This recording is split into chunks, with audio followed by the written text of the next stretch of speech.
మిడి cover తో మీ మాతృత్వ కలలను సాకారం చేసుకోండి. ఇప్పుడు IOI పై 50%, IVF పై 20,000 తగ్గింపు మరియు పొందండి ఉచిత కన్సల్టేషన్ తో పాటు ఫ్రీ అల్ట్రాసౌండ్ స్కానింగ్.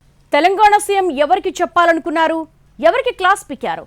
తన మనుషుల భుజాన తుపాకీ పెట్టి కొట్టాలనుకున్న వారిని కొట్టారా? ఏ విషయం ఆయన కోపం నషాలను కంటింది? ఎవరిని ఉద్దేశించి తాజా హాట్ కామెంట్స్ చేశారు? నిన్న ఎంపీ చామల కిరణ్ కుమార్ రెడ్డి, మొన్న ఎమ్మెల్యే జైవీర్, వీళ్ళిద్దరికీ క్లాస్ పీకారు సీఎం రేవంత్ రెడ్డి. కానీ ఇద్దరిలో ఉన్న కామన్ పాయింట్ ఏంటంటే ముఖ్యమంత్రికి అత్యంత సన్నిహితులు అన్నదే. Jaiveer party senior leader Jana Reddy కుమారుడు.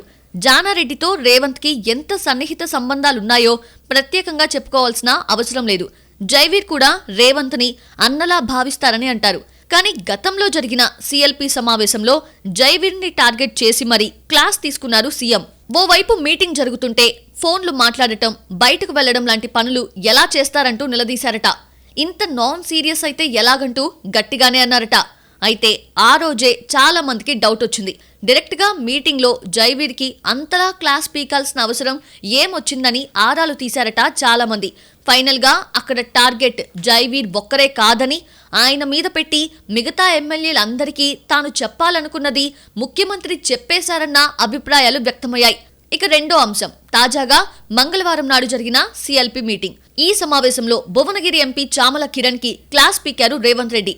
మంత్రివర్గ విస్తరణలో మునుగోడు ఎమ్మెల్యే కోమటిరెడ్డి రాజగోపాల్ రెడ్డికి పదవి ఇవ్వాలన్నట్టుగా గతంలో కామెంట్స్ చేశారు చామల. అలాగే మల్రెడ్డి రంగారెడ్డి ఎపిసోడ్లో కూడా అదే తరహా అభిప్రాయం వ్యక్తం చేశారు. ఆయనొక్కరే కాదు, మంత్రివర్గ విస్తరణకు సంబంధించి పలువురు నాయకులు తమ అభిప్రాయాలను బహిరంగంగా వ్యక్తం చేస్తున్నారు. అటు కోమటిరెడ్డి రాజగోపాల్ రెడ్డి, జానారెడ్డిని ఉద్దేశించి అన్న మాటల్ని కూడా కాస్త సీరియస్ గానే తీసుకుంది పార్టీ. అటు మంచిర్యాల సభలో ఎమ్మెల్యే ప్రేమ్ సాగర్ రావు బహిరంగ సభ వేదిక మీదనే మంత్రి పదవుల గురించి మాట్లాడటంతో పాటు మరో ఎమ్మెల్యే వివేక్ గురించి పరోక్షంగా ప్రస్తావించారు. దీనికి కొనసాగింపుగా వివేక్ కూడా కౌంటర్ ఇచ్చారు.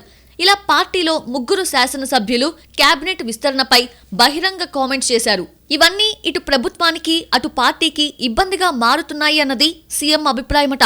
వీటిని ఇలాగే ఉపేక్షించి వదిలేస్తే మరింత సంక్లిష్టత పెరుగుతుందన్న ఉద్దేశంతో సిఎల్పి మీటింగ్ వేదికగా అందరికీ క్లారిటీ ఇచ్చేసినట్టు చెప్పుకుంటున్నారు. కానీ సమావేశానికి మంత్రి పదవుల కోసం మాటలు విసురుకుంటున్న ఆ ముగ్గురు ఎమ్మెల్యేలు హాజరవ్వలేదు. దీంతో పరిస్థితిని ముందే ఊహించి ముగ్గురు సమావేశానికి దూరంగా ఉన్నారా అనే చర్చ కూడా సిఎల్పి సమావేశం ప్రాంగణం దగ్గర జరిగిందట. సదరు శాసనసభ్యులు మీటింగ్ కి రాకున్నా పర్లేదు గాని ఇండికేషన్ అయితే గట్టిగా ఇవ్వాలనుకొని కాస్త సీరియస్ గానే స్పందించారట రేవంత్. తనకు సన్నిహితంగా ఉండే చామల కిరణ్ భుజం మీద తుపాకీ పెట్టి తాను టార్గెట్ చేయాలనుకున్న వారిని చేసినట్టు చర్చ జరుగుతోంది. మొత్తంగా రెండు సందర్భాల్లో తన సన్నిహితుల వంక పెట్టి సీఎం చెప్పాలనుకున్నది చెప్పేశారన్న అభిప్రాయం వ్యక్తమవుతోంది రాజకీయ వర్గాల్లో.